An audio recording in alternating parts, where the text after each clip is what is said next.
The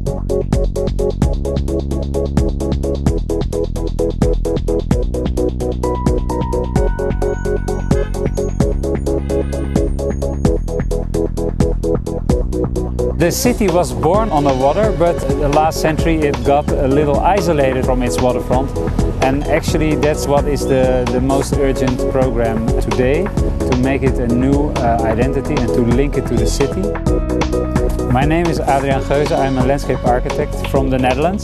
Today we take a group of Toronto landscape architecture and urban design students on a tour along the waterfront to enjoy the situation as it is today, but also to see how it will transform into a new identity.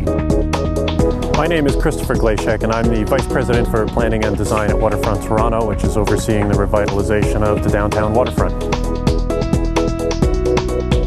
We have been using a publicly interactive design competition process, and the winning team was led by West 8, Adrian Cruz, as well as DTAH as their local partner, and we're very pleased to have someone of Adrian's caliber working on this project. Many people recognized that Toronto more or less lacks a sort of sublime kiss to the water. The city is craving for touching the water.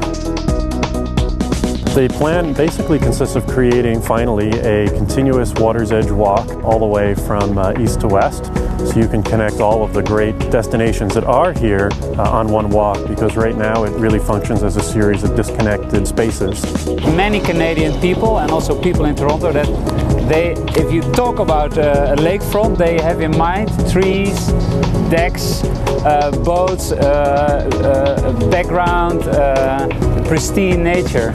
And strangely, that's not what was here. I think what people were really taken by with the West 8 proposal was its attempt to bring in some real Canadian elements into the plan, such as the use of big timbers and big trees, and then the wave decks almost creating a kind of topography like you see up in the Canadian Shields. They have not a specific function, but they are very open to people. And actually that's the kind of smile, the humor we would like to give to places like this, which are today so much dominated by traffic. You don't even think about stopping and enjoying the waterfront.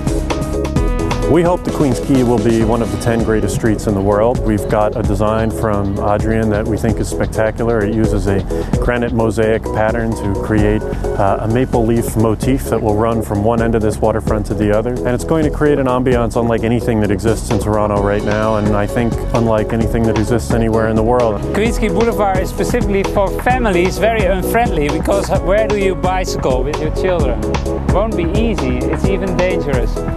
And the team of West 8 and DITA more or less had the idea that potentially all the traffic could be concentrated on 2 lanes north, which will then bring the option for pedestrians and bicycling to the other 2 lanes.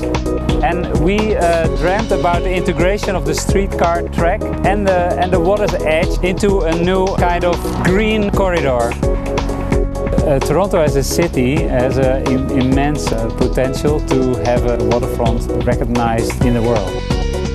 We want it to be the Ramblas or the Champs-Élysées. We want people to say, wow, if you're going to go tour around the world, there's these great streets you got to see.